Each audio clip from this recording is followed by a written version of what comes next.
hano ntabwo nabonye umuhungu wa Fred, ntabwo yashoboye, wagisa ntabwo ngira ngo yashoboye gutaha ubu bukwe.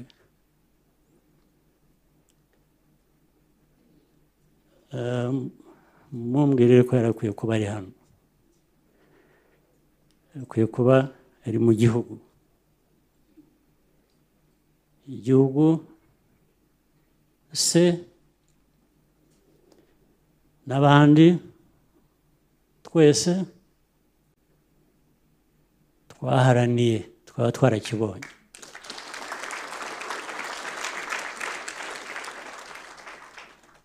Sindi bubitindemo cyane, ariko mumumpera ubutumwa. Sinshaka ko umuhungu wa Fred yaba hanze cyangwa yaba impunzi, yashaka impapuro zo hanze akabona.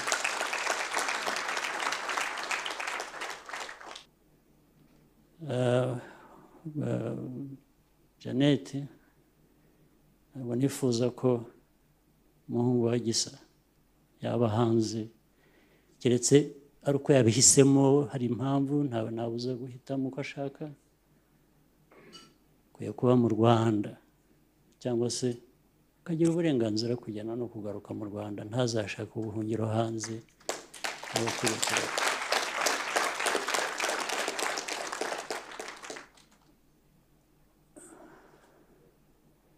Nta nubwo akwiriye kuza akaba yajya mu baturanyi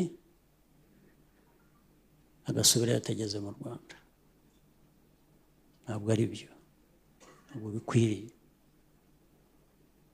Hazaze ngo agarukire mu baturanyi agasubireyo agatutse. Ndabivugira iki nabyo? Ndabivugira ko abo baturanyi bivanze cyane mu mibereho yacu, mu gihugu cyacu, mu buzima bwacu, guhera kera kugeza uyu munsi. Ntabwo numva twakwiriye kugira uwo basiga ibara ribi, izina ribi muri twebwe. Cyane cyane simbyifuza, yaba ku muryango wanjye, yaba ku muryango wa Gisa. Ntibikwiriye.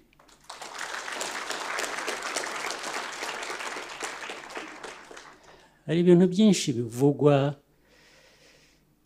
urareba narabyihoreye, byinshi ndaceceka. Buriya ntoranye intambara zanjye ndwana, ntabwo mpfa kurwana buri ntambara mbonye. Ndwana izangombwa kandi zirahari. Havuze ibintu byinshi, havuga byinshi, bikaba turagenda tuba abantu baremwe, bagizwe n'abaturanyi. Ntabwo ari byo, ntabwo twize turemwa, ntabwo twize.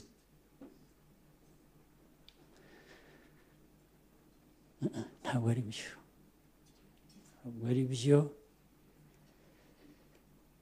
Ntabwo abantu barema abandi. Bahoze bavuga Imana niyo irema, ntabwo abantu barema abandi.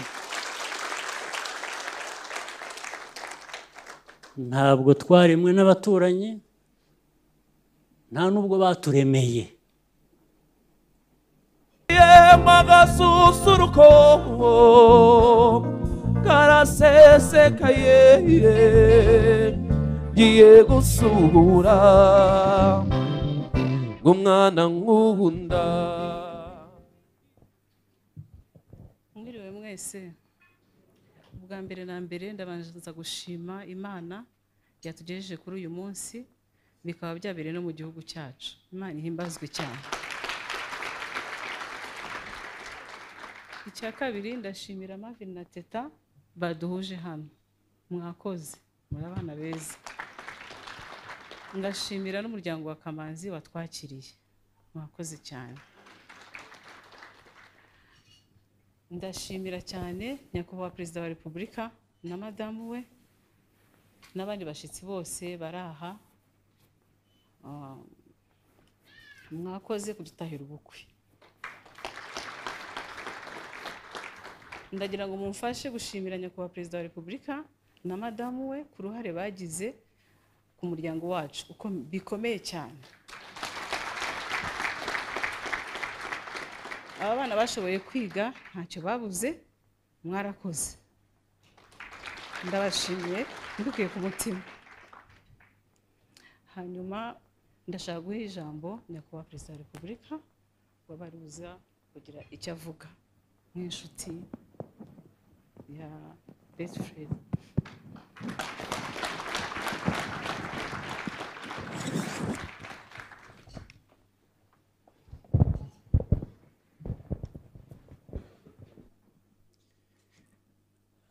Mwiriwe neza, muraho neza,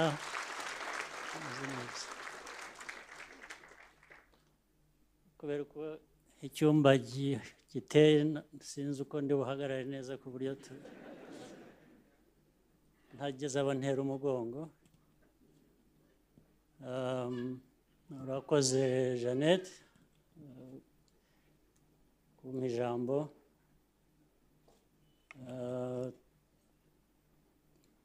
Madamu umukobwa wacu twazanye hano, turishimye kuba turi kumwe namwe muri ibi birori.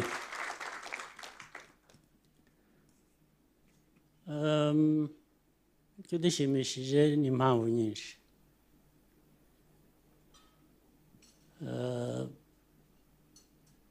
Turi bamwe muri mwe.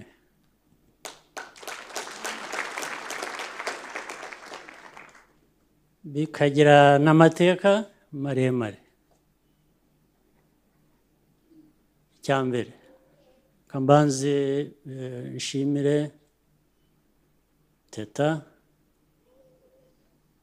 n'uwo bakundanye n'uwo bashakanye bagiye kubakana ku mugaragaro guhera uyu munsi, baduhaye ibi birori. Turabashimira kandi nibidukundira tuzakomeza kubibaherekezamo, namwe nyine mwubake urugo rukomere, mubyare mugwire.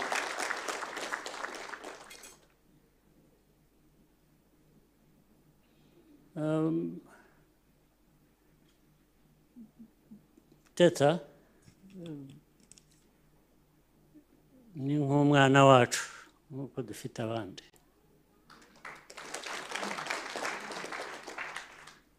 Akaba umwana wacu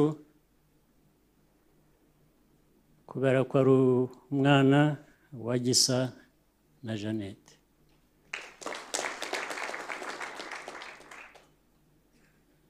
Ndetse akaba ari umwuzukuru wa Kimonyo n'umubyeyi wundi uri hano. Dufitanye amateka maremare cyane, iyo miryango mvuze.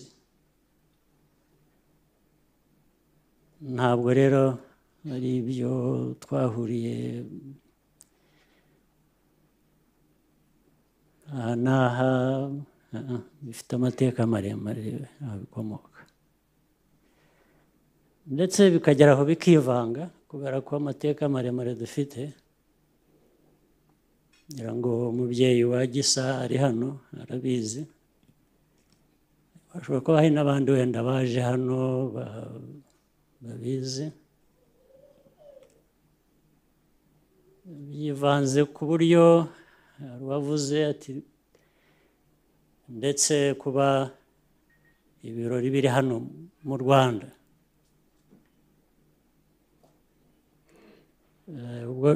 byivanze nuko n'ibirori bisanzwe byo kubaka imiryango. Ni ibintu bibiri bifitanye isano: kugira umuryango, kugira n'igihugu.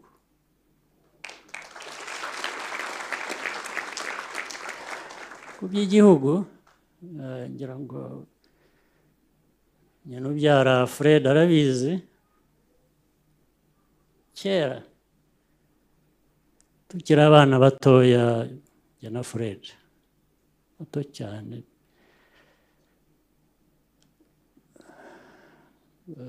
twabanye n'umuryango wa Kimonyo ahantu habiri, twabanye Shungerezi, turangiza tujya Toro, ndetse no muri Toro tukajya twimuka tukavanywe tukajya hanze, ariko turi kumwe. Sinzi niba hari abantu bari hano mama wa Fred azi. Hari umubyeyi ngira ngo yarashaje, twajyaga twamuvugaga, yari umugore akaba umugabo, twamuhaga izina, umugore witwaga Suzana. Hakaba nyina wa François Nzigirwa na Alphonse Mugambira na Tereza n'abandi ngira ngo mama arabazi. Iwe ubwo turi abana bato nk'imyaka hari wenda 8 cyangwa kuri uwo mugore habaga umuntu ngira ngo yari yarabaye mu Nyenzi, wari uvanze, umubyeyi umwe ngira ngo yari umuzungu, undi akaba umunyarwanda witwaga Mariko. Abantu bo kwa Suzana hari uri hano, Alphonse ntabwo yaba ari hano, reka tuba tubyihoreye. Tujya gutarama kuri uwo mugore, turi abana bato, ndetse ababyeyi bakatumerera nabi kuko twajyagayo dusa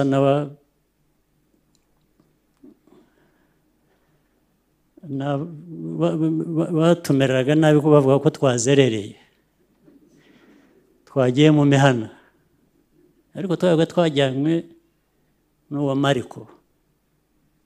Mariko tukajya kumubaza iby'intambara z'Inyenzi, yatubwiraga uko byagendaga. Hakaba ubwo tugeza nijoro kwa Kimonyo, bari baturanye cyane, bari begeranye n'uwo Suzana kurusha. Jye navuga kure, ariko nkiruka nkajyayo nkanyura kuri Fred, kuri Gisa, tukajyana kwa Suzana kwa Mariko kujya kumva inkuru z'ibyo bakoraga. Sinzi David wa Mariko uramuzi? Uramuzi? Kuko nawe ni Inyenzi nkuru.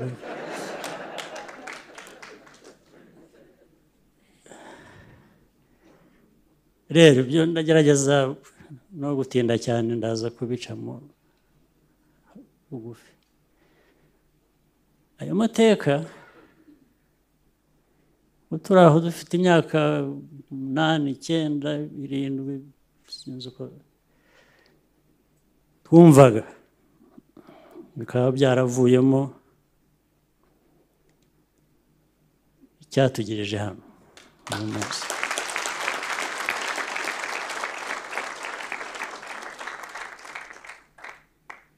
Rero nishimiye, ubundi biranshimisha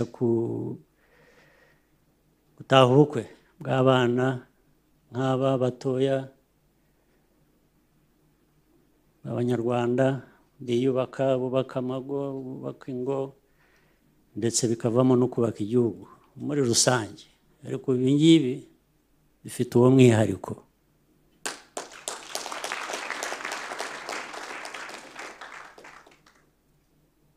Nagira ngo rero twishime hamwe nawe ko ariko bimeze.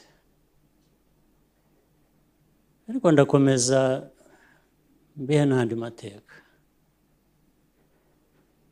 Ndava mu muryango gato, ninjire mu gihugu, ninjire muri politiki y'igihugu.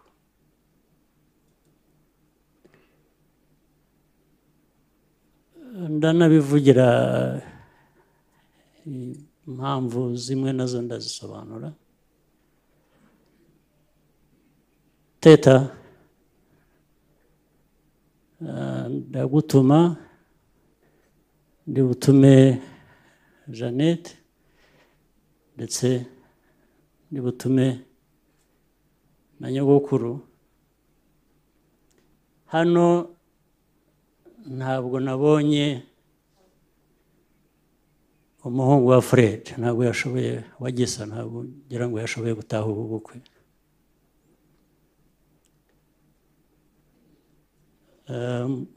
Mumbwirire ko yarakwiye kuba ari hano, yarakwiye kuba ari mu gihugu. Igihugu se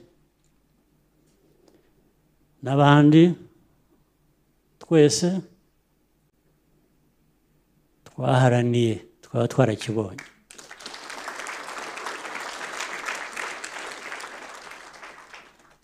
Sindi bubitindemo cyane, ariko mumumpera ubutumwa. Sinshaka ko umuhungu wa Fred yaba hanze cyangwa yaba impunzi, yashaka impapuro zo hanze akabona. Ariko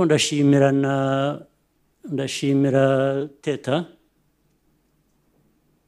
kubera ko abakobwa, ngira ngo abakobwa, abadamu n'intwari baraturuta kenshi.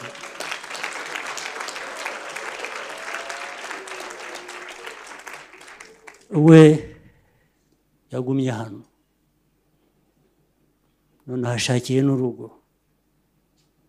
Yagenze hirya ariga, arataha.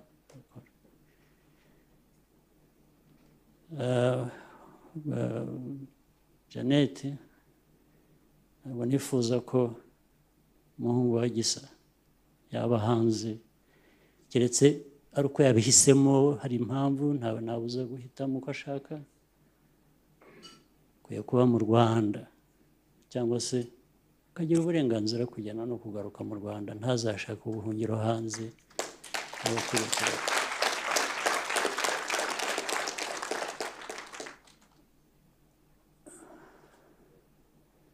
Nta nubwo akwiriye kuza akaba yajya mu baturanyi agasubira yatageze mu Rwanda. Ntabwo ari byo, ntabwo bikwiriye. Hazaze ngo agarukire mu baturanyi agasubireyo agatutse. Ndabivugira iki nabyo? Ndabivugira ko abo baturanyi bivanze cyane mu mibereho yacu, mu gihugu cyacu, mu buzima bwacu, guhera kera kugeza uyu munsi. Ntabwo numva ko hakwiriye kugira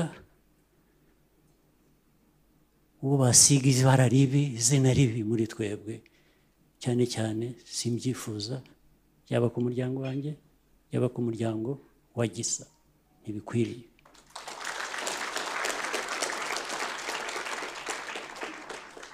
Hari ibintu byinshi bivugwa, urareba narabyihoreye, byinshi ndaceceka. Buriya ntoranye intambara zanjye ndwana, ntabwo mpfa kurwana buri ntambara mbonye. Ndwana izangombwa kandi zirahari. Havuze ibintu byinshi, havuga byinshi, bikaba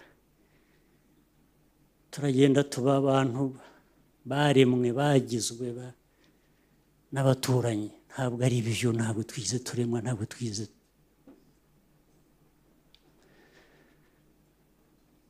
Ntabwo ari byo, ntabwo ari byo. Ntabwo abantu barema abandi. Bahoze bavuga Imana niyo irema, ntabwo abantu barema abandi. Ntabwo twaremwe n'abaturanyi, nta nubwo baturemeye.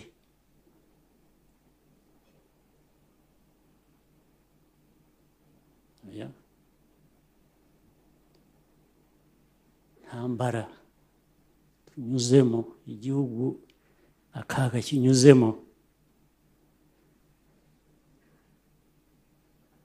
ntabwo twagakijwe n'abaturanyi na busa. Nagira ngo rwose nuraha byumve, nushaka ko nzabimusobanurira mujye mungeraho uko mushatse mbaze mbasobanurira.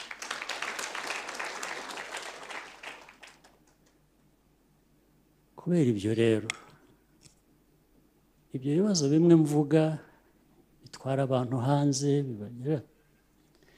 bitandukanye imiryango, bigira bite, nabyo biri muri iyo politiki. Kandi njye nabonye umwanya uhagije wo kubiganira n'abo bireba, abayobozi bireba, burya mbona nkubone ibyo mbabwira ubu nibyo mbabwira ubwabo banyumva.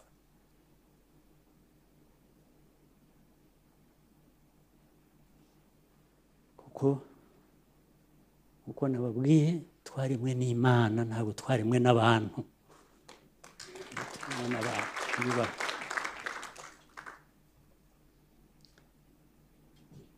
Ibintu rero byivanze mu buzima bwacu, muri famire zacu nk'Abanyarwanda, bikaba incyuro, bikaba gucyurira, bikaba ubwo reba buri muntu wese agira ubuzima bwe, akagera aho agera, Imana yamuhamagara akagenda.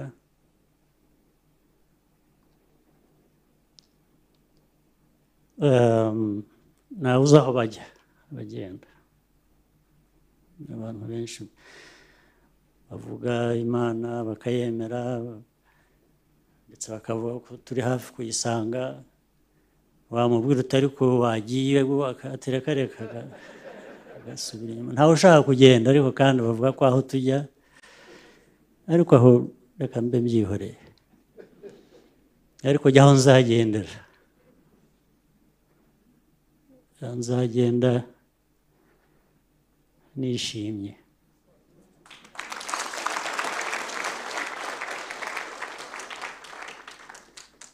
Kuko nta mwenda w'Imana nzaba mfite.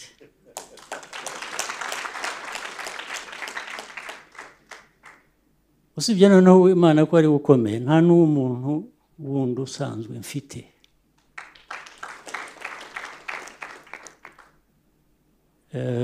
Ndabivugira ko nyine abandi bihakorema abantu,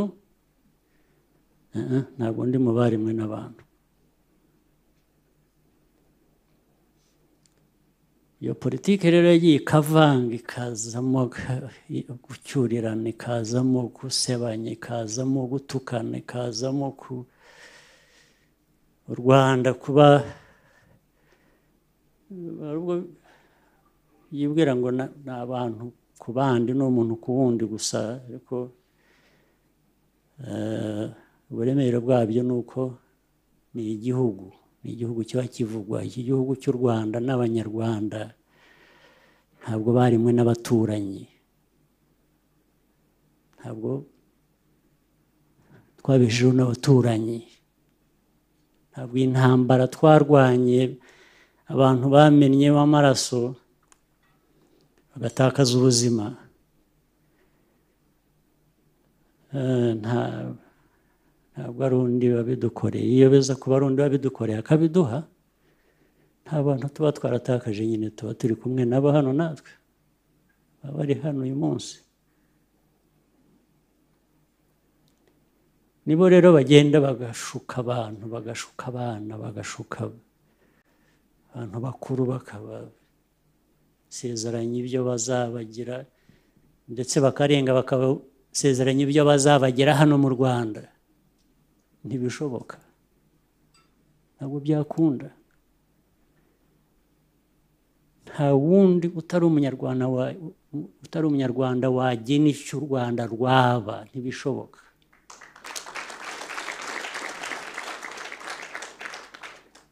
Ni nacyo nshinzwe, ni nacyo mwanshinze rero. Yewe nicyo navugiraga ko nta mwenda nzajyana yewe, kuko ako kazi ndakuzuza kugeza n'uyu munsi.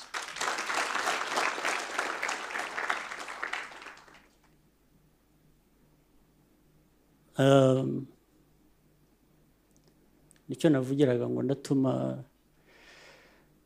buriya musaza wawe Teta akirangiza high school bicaranye nawe kandi nanamugutumyeho kanizere ko yakumpereye ubutumwa ndetse mutuma no ku mubyeyi we wundi yasigaranye. Wagize ikiganiro kinini cyane.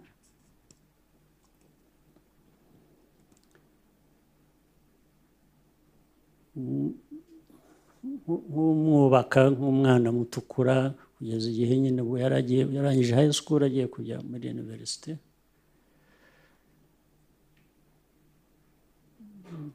Ari we ari na mushiki we nk'uko Jeannette yigeze kubivugaho. Nabasezeranije ko ntacyo bamburana gishoboka ku muntu keretse yamusangiza. Ariko icyo gihe nyine hageraho hacyakazamo ibintu bikitambikamo bikaba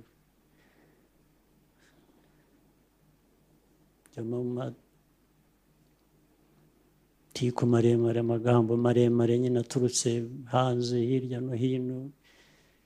Rimwe na rimwe byangeraho nabyumva nkasubira inyuma nkicecekera nkabyihorera kuko iyo ntabwo ari intambara nihutira kurwana. Izo zifite abandi bazirwana, ntabwo narwana intambara nk'izo. Hari izindi zindeba ngomba ibyo ariko ndabivugira kugira ngo n'abandi bari hano bumve biri mu muryango nyarwanda aho ariho hose bigira ingaruka ku gihugu cy'u Rwanda. Iyo tumeze neza, iyi miryango nyarwanda imeze neza, u Rwanda rumererwa neza. Iyo imiryango nyarwanda itameze neza, igihugu kizagira ibibazo. Ariko ngira ngo twari tumaze gutera intambwe ndende ku buryo umuryango nyarwanda umaze gushinga imizi, umaze gukomera, n'igihugu gitera imbere. Hari byinshi tugishaka kugeraho kandi tuzabigeraho. Ndibwira ko byose bikorwa n'abantu. Iyo bakora ibintu bizima birakunda abantu bagatera imbere. Nagira ngo rero mbonereho uyu mwanya wo kubasubiramo ibyo. Iki gihugu mureba n'amateka yacyo kandi ya kera atarayeje ubundi y'abanyarwanda baryanye. Hari andi mateka ya mbere, harimo byinshi twayigamo, harimo byinshi twakoresha kuyubaka. Reka no gutinda mbajyana muri politiki, ubundi niko kazi nkora.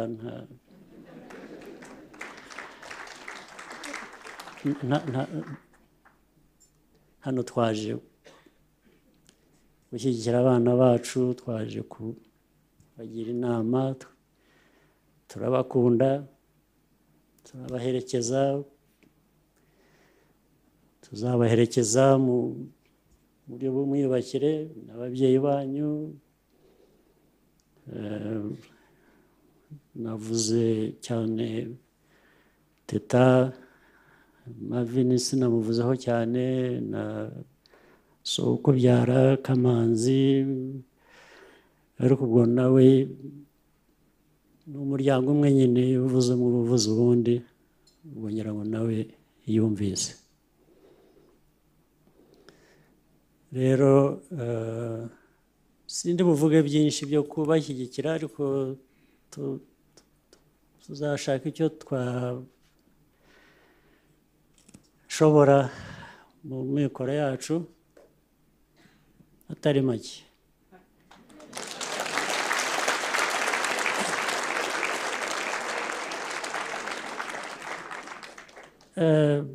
Ntabwo ari make ku buryo ntabwo twashobora kubiterura ngo tubishyire ku meza, ariko tuzavugana, tuzashaka umwanya, hanyuma twumvikane icyo abantu bakora kandi tuzagikora.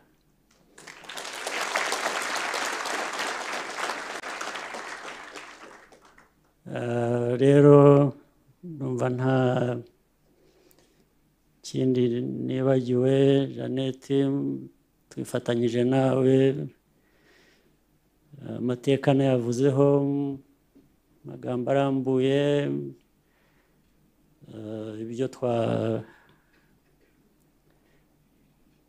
ibya politike we mubyihorere, mubindekere, byo kwirirwa bibavuna nibaremerera mujye mubinsunikira, mwe mwigire mu bindi byubaka. ngira ngo ntacyo nibagiwe. Mubyeyi wa Gisa, maze igihe ntakubona, nishimye kukubona, ndetse na Jeannette ntabwo namuherukaga, ndetse na Teta se namuherukaga. Naje hano rero ngo bashyigikire n'umuryango mwashatsemo cyangwa mugiye kubakana urugo. Ubwo hasigaye ubundi abantu bifuza ibyiza, dukore tuganisha mu buzima bwiza, ku bana n'ibindi bitari bizima mubishyire iruhande, mubirekere abo mwabigeneye bagomba kubikemura, tuzabikemura. Murakoze cyane.